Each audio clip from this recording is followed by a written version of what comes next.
Hi, my name is Zach Wallace, and I'm going to be doing my presentation on the Women, Infants, and Children program. So, who's eligible for WIC assistance? So, the people that are eligible are pregnant and breastfeeding women, women that have recently gave birth, infants from birth to 12 months, and children from up to 1 to 5 years old. A few other requirements are that you have to provide a proof of identity at an appointment, you have to be an Ohio resident. Professionals will determine overall medical and nutritional risk, and you have to be at 185% federal poverty level.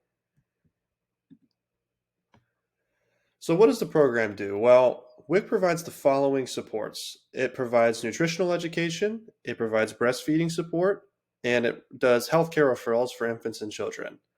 But also, the biggest thing that it does is overall food support. So, WIC, you can get food out of the WIC program, and they will provide cereal, eggs, milk, whole grain foods, fruits and vegetables, and infant formula.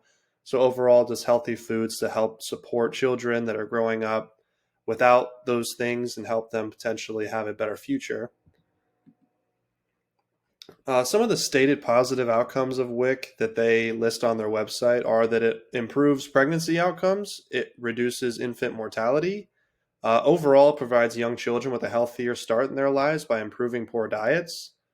There's more support for new and struggling mothers. One of the first articles I found talking about the WIC program and some of the positive or negative effects that it's had was the review of the impact of the 2009 Special Supplementation Nutrition Program for the WIC program. So basically, in short, in 2009, they revised some of the requirements for food that you had to get and certain things and required you to basically get healthier food. And what they found based on this finding was that it was actually a positive change. It resulted in overall better breastfeeding participation, better health in young children, and there were several other things they listed as well. And I mean, in short, it just addresses the issue because there's a lot of opinions on this as to whether or not restricting people and what they should be able to get through these programs can cause positive changes. And based on what I found in this article, it can for the people that are in it. But on the flip side, in the other article that I found, they talked about how there was some negatives with that change. So I looked at the article connecting the dots between barriers to WIC access and adult childhood and food insecurity, which in this survey they surveyed 2,200 Missouri residents who have used WIC in some facet in the last 3 years, and it looks at issues with using WIC benefits, how those issues can lead to household and food insecurity. And the things that they found were actually pretty interesting. It said that 60% of people surveyed experienced child or adult food insecurity within the year. And these were all people that were in the program, whether it was people that were actively using it themselves or had family members in their household that were using it. And the top things that they reported were overall, they struggled finding approved food, 21% of people, lack of access to technology, 37%, transportation issues, 38%, which to me is makes sense based on where some of these locations may be and where they have to get things.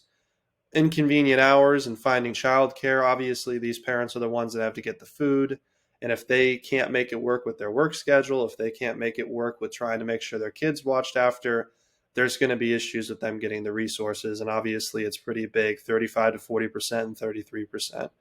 And overall, the implications of this, um, it makes it pretty clear that there's still an ongoing issue with coverage for certain people, and that while obviously in the last article they talked about how those changes to food and the requirements may have actually helped people that were actively using the program, it can cause some issues for people that may not be able to access it as easily, and it's not always just a great thing. So, in terms of its alignment with the NSAW Code of Ethics, obviously it provides a service to women and children in need. That kind of hits the first thing. The second one, for social justice, they don't discriminate. It's people that, what, no matter what your ethnicity or your background, they want to help everybody. The dignity and worth of the person, I believe it really empowers mothers because they have parts of the program that are educational and can help them through difficult times, learn how to manage kids with certain things and their nutritional needs. And just, I think it can be very empowering for people.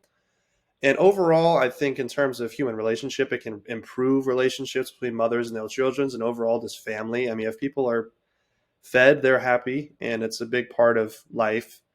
Obviously, the integrity, it's ran through the Ohio Department of Health. It's pretty well known. It's not a small thing, and it's usually ran pretty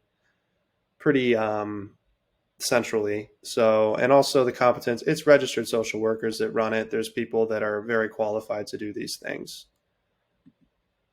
And my final discussion question that I would leave you guys with would be, what are some of the potential limitations and issues that you could see with a service such as WIC when it comes to accessibility? Obviously, I mentioned a few from that article, but I do feel like there could be a lot more. And also, how could some of those be addressed to better help people access care? So obviously, there is a lot of people that report having issues accessing the care. What things could be done to try and help those people? And